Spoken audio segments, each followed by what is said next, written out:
Hey everybody, welcome to MLive's Michigan State basketball preview for the 2016-17 season. I'm Nick Baumgardner, joined today by basketball beat writer Brendan Quinn. Brendan, let's get right into the questions. Michigan State obviously had a rough exit from the NCAA tournament last year with Middle Tennessee State upsets. Any lingering effects from that?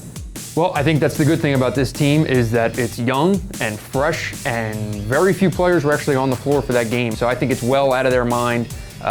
That was a senior-laden class, and this is a new version. Michigan State's got a lot of talented freshmen. Miles Bridges, maybe the best of all of them. How good is he? The question isn't if he's the best freshman at Michigan State. He might be the best freshman in the country. I think that will be a conversation for a lot of November when people actually lay their eyes on this guy. And between his skill and his highlight ability, he will be in the conversation with your Bam Adebayos, Harry Giles, Jason Tatums as maybe being one of the best freshmen in the country. All right, Brendan, well, as always, Tom Izzo's early season schedule at Michigan State is tough. This is a young team. How do you see this going?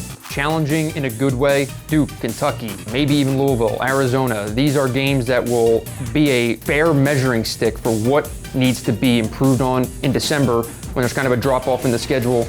Michigan State will have a unique opportunity to learn a lot about itself going into league play that a lot of other teams won't have. All right, Brendan, let's get to some word association. First up, Tomtom Nair. Leader. I think that's the best that he can give this team right now. Tomtom Nair has a command over this team that I don't think should be undervalued. I know it's a bit of a cliche, but he is a guy that guys on this team come to, and he is very much kind of a tie that binds the whole thing together.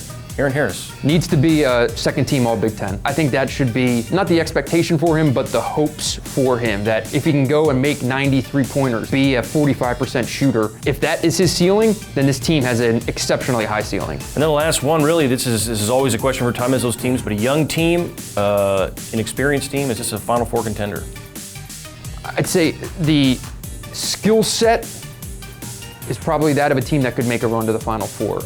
Is that the expectation or the ceiling of this team? I think that's kind of going to be known after you see them play Duke and Arizona and Kentucky, because there's going to be teams that have more size and more athleticism than Michigan State. How they match up to them will ultimately determine how far this group can go. Well, that'll do it for our Michigan State basketball preview. For Brendan, I'm Nick. Thanks for watching.